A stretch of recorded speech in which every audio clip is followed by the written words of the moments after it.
What I'd like to show you now is what I've learned about the permanent links in the Invicta watch and how to remove it. So here is one of the permanent links, and this can be very insightful as regards how this is made up. Now, I haven't put it back together fully because that's a bit of a project, and it is partially destroyed. But I just want to use this as an example so you can get an idea of what's going on.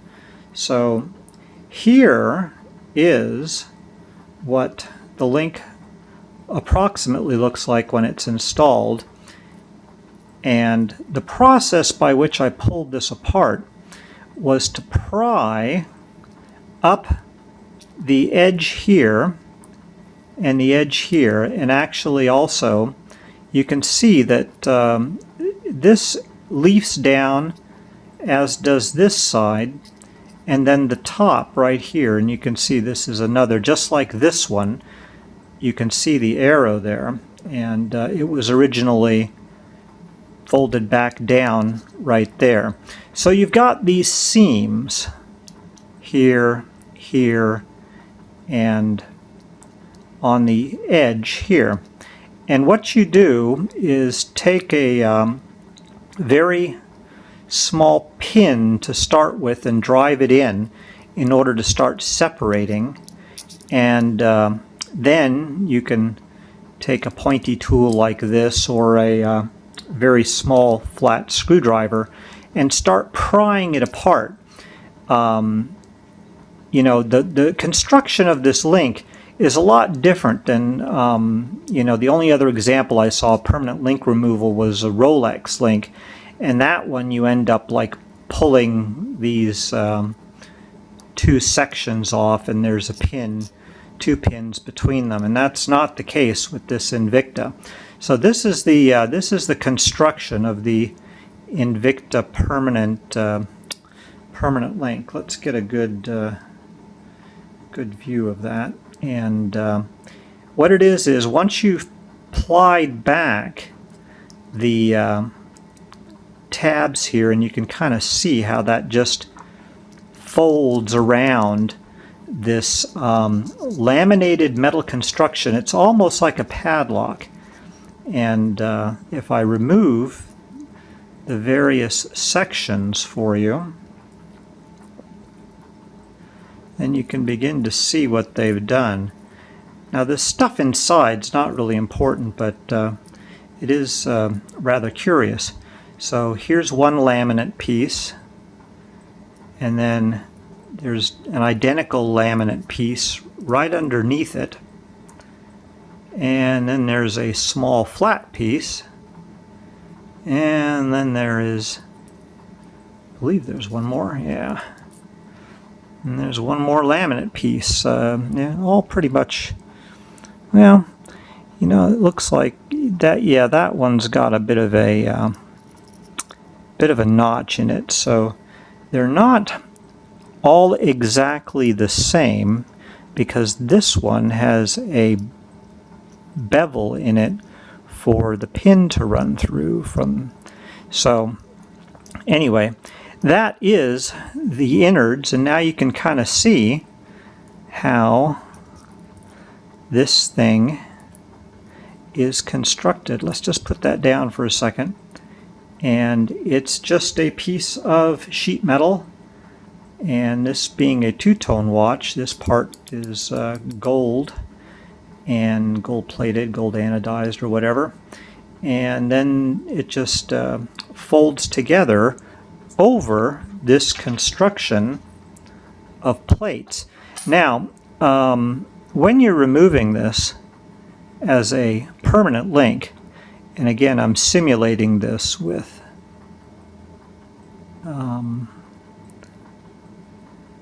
this particular set of links that I removed from the watch already. So it's in there like this. Once you pry it apart, then you can just slide it out.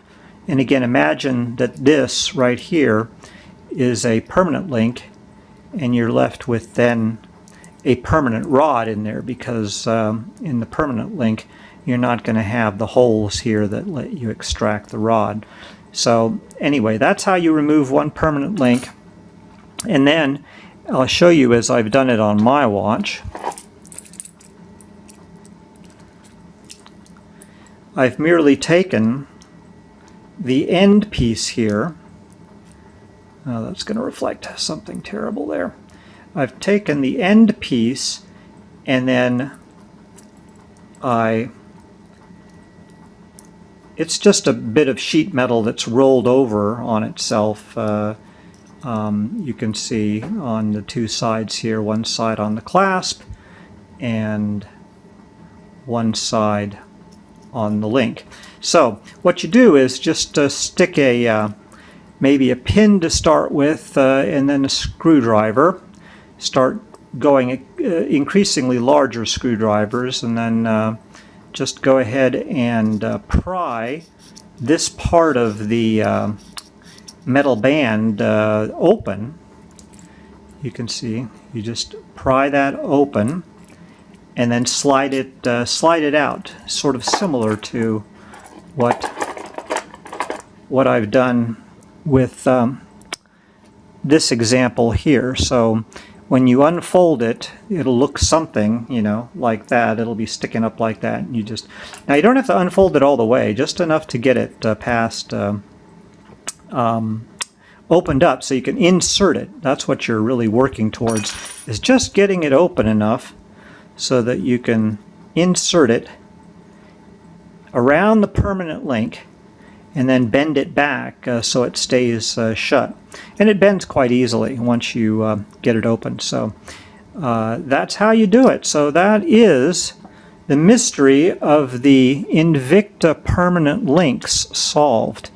So hopefully this information will help somebody with this problem, because goodness knows, as much as I looked on the internet, I could not find anything worthy as regards these permanent links. So that is that.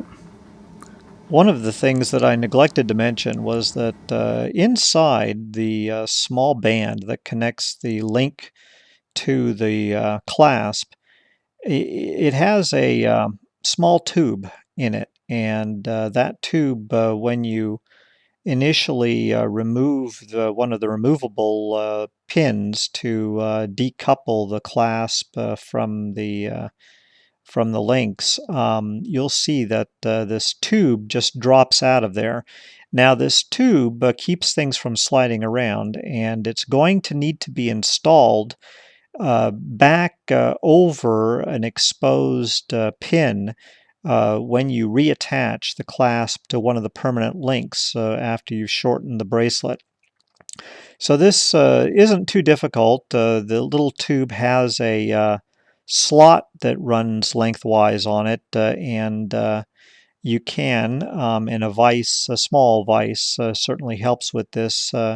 You can initially pry it open using a push pin or something and a small hammer, and then screwdrivers to gently open it up just to the point where it'll fit over the bar on the link, and then around it you'll put this band that the arrow is pointing to, and then close the band back up. I used a pair of pliers. It folds back over quite easily, and then you're done. So that pretty much encompasses everything. Good luck.